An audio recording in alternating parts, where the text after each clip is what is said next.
Imagine this: a man disappears not into despair, not into defeat, but into discipline.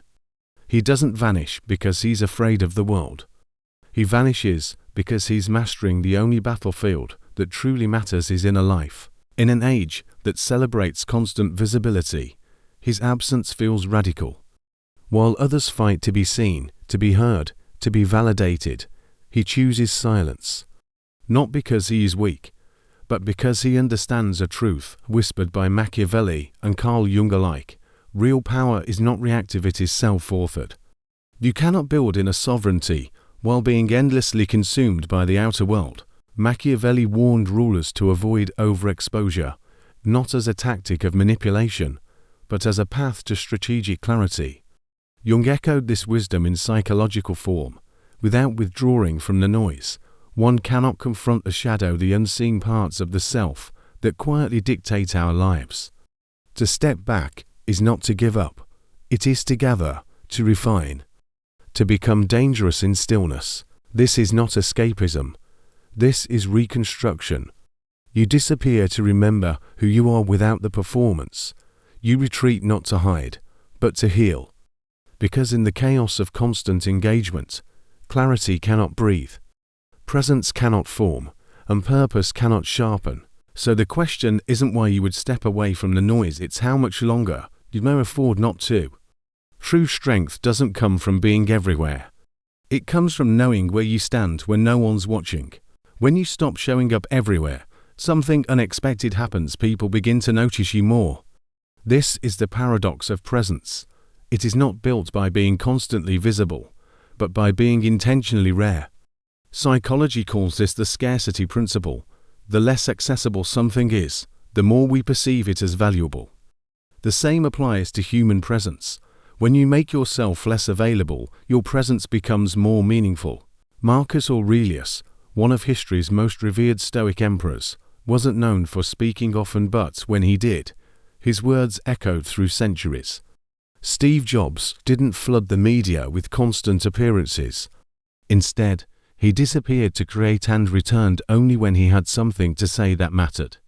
Even Diogenes, the ancient Greek philosopher who lived in radical simplicity, was unforgettable not because he sought the spotlight, but because he walked away from it with conviction.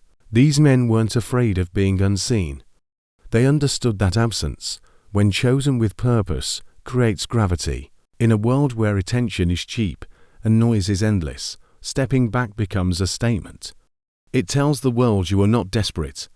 You are deliberate. You do not need to be everywhere to matter. You simply need to show up with substance when it counts. So ask yourself, are you spreading yourself thin just to stay relevant? Or are you building a presence that resonates in your absence? When you stop performing and start positioning strategically, selectively, the world begins to lean in. Not because you shouted, but because your silence made them listen. The moment you become predictable, you become controllable. When people always know where you stand, how you'll react, and what you'll tolerate, they start shaping you often without your awareness. But when you step back, when you choose silence over reaction, withdrawal over overexposure, something powerful happens. You disrupt the pattern. Strategic retreat is not about weakness. It's about breaking the rhythm that others have come to expect from you. It's what Machiavelli might call retreat to reposition. In military strategy, it's a classic move: fall back, not to surrender, but to gather force, reset the battlefield, and re-enter with leverage. The same applies to life. When you remove yourself from the noise emotionally, socially, even digitally, you interrupt the loop. You create space for reflection, realignment, and recalibration. And more importantly, you make others recalibrate around you. The rhythm breaks. The autopilot stops. They're no longer sure how to push your buttons, because you're no longer standing where they left you. This is the art of becoming less available to become more influential. Not to manipulate, but to reclaim authorship over your own energy. Jung once said that until you make the unconscious conscious, it will direct your life, and you will call it fate. Constant reactivity keeps you unconscious. Withdrawal allows awareness. So ask yourself, Where have you become too predictable, too available, too easy to read? Your power does not diminish when you retreat, it concentrates. And when you re-emerge less reactive, more composed, you don't just return stronger. You return different. And that shift forces the world to meet you at a new frequency. Disappearing with intention is not just a tactic, it's a spiritual discipline. A sacred withdrawal from the noise of the world, not to escape, but to re-enter from a place of deeper alignment. In a culture that constantly demands your attention, availability, and performance, the ability to not show up becomes an act of rebellion and, more profoundly, a ritual of self-remembrance. Carl Jung wrote that the privilege of a lifetime is to become who you truly are, but you cannot become that if you are constantly performing for others. The persona, the mask we wear for the world, thrives in visibility. But the self, the deeper core of who you are, is forged in the unseen. When you step back, when you remove yourself from the performance of social roles and expectations, you begin the descent into your inner world, and there, in the silence, you meet your shadow not as an enemy, but as an unacknowledged part of your truth. This is why disappearance must be disciplined. Not lazy withdrawal, not passive escape, but conscious solitude. It is in that stillness that the space opens up, what Viktor Frankl called the space between stimulus and response. In that space is your freedom. The freedom to stop being who the world expects and start choosing who you really are. That space is narrow in the beginning, crowded by noise, distraction, and habit. But the more you practice it, the wider it grows, and within it, your sovereignty returns. Friedrich Nietzsche, in his warnings against herd morality, reminds us that most people do not choose their beliefs, they inherit them. They follow the crowd not out of truth, but out of fear. To disappear, in this sense, is to interrupt the programming. It is to step away from the social script and ask, what part of me is real? And what part was taught to perform? This is why making yourself rare is not a manipulation of others, it's a reorientation of self. When you no longer need to be seen, you begin to see. When you stop explaining yourself, your clarity sharpens. When you stop chasing validation, your value deepens. This is the discipline. To disappear, not to be missed, but to remember yourself. There is a kind of presence that only comes from silence, a groundedness that only emerges after absence. People can feel it, even if they can't explain it, an inner stillness that doesn't need to compete, impress, or justify.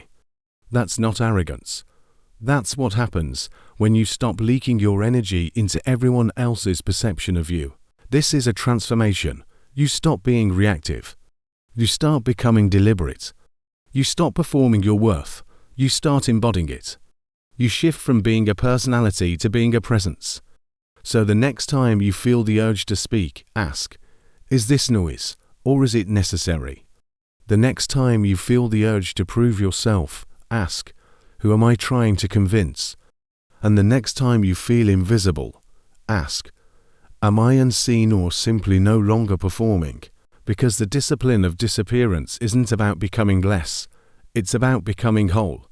It's about stepping out of the spotlight, not into darkness but into truth. Are you present everywhere, yet absent from your own life? That is the question we leave you with, not as a judgment, but as an invitation. In a world that pulls your attention in 1,000 directions, it is easy to be seen by everyone and known by no one, including yourself. You show up to every meeting, respond to every message, post every thought, and still feel hollow, because presence is not about proximity. It's about alignment. If you dared to disappear, if you stepped away from the noise, the timelines, the performance, who would you become? What version of you would emerge? Not sculpted by trends or approval, but by truth. Not filtered by expectation, but forged in solitude. That is the deeper reason for strategic absence, not to impress others, but to reconnect with the one who no longer needs to impress. To meet the parts of yourself that don't need applause, only acknowledgement. To become rare, not for attention, but for authenticity. So this is your invitation. Take the space, Step back. Withdraw not with resentment, but with reverence. Let silence do what noise cannot heal, refine, clarify. And when you return, return not louder, but deeper, not more visible, but more real. The world doesn't need more people trying to be seen. It needs more people who have seen themselves. Thank you for being part of this reflection. Thank you for choosing stillness, even for a moment. And if this message reached you for a season of exhaustion, performance, or quiet searching, then perhaps this wasn't content, perhaps it was a mirror. And perhaps the most powerful thing you can do next is disappear on purpose.